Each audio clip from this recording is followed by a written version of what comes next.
Jeb Bush's newly unveiled tax plan operates from a basic premise that the way to accelerate growth in the U.S. economy is to overhaul the tax code. Bush says his plan will, through a combination of corporate and individual tax cuts, stoke the U.S. GDP from the 2% new normal, which Hillary Clinton embraces, to a bustling 4%, raising income levels in the process. Bush points out that his top rate would be the lowest since President Ronald Reagan in 1986. Some left-leaning critics who've looked at the plan derisively compare it to the deficit-widening tax cuts of another president, his brother, and describe it as mostly a giveaway to the rich. So would the wealthy benefit under Jeb Bush's tax plan? Tax rates would drop for all individuals. Instead of the current 7 tax brackets, there would be just 3.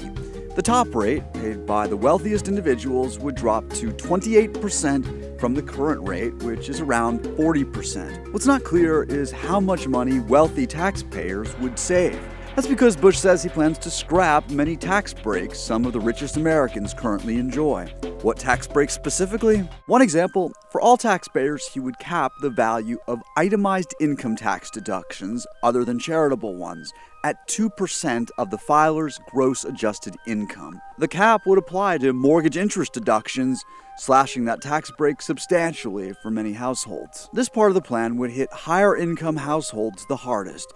Since they pay a higher tax rate, the deductions are more valuable to them. He also suggests he'd target carried interest, which allows investment fund managers to pay lower taxes on much of their compensation. What parts of his proposal would benefit the wealthy?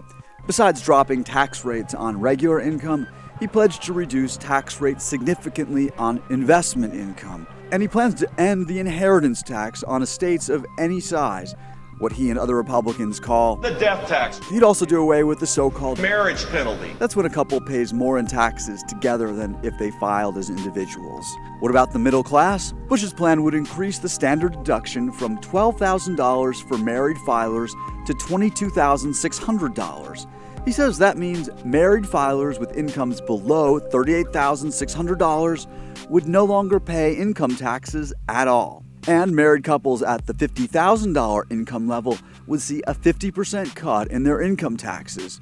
But those numbers are unlikely to impress voters concerned about income inequality, who'll eye tax cuts for the wealthy with some skepticism.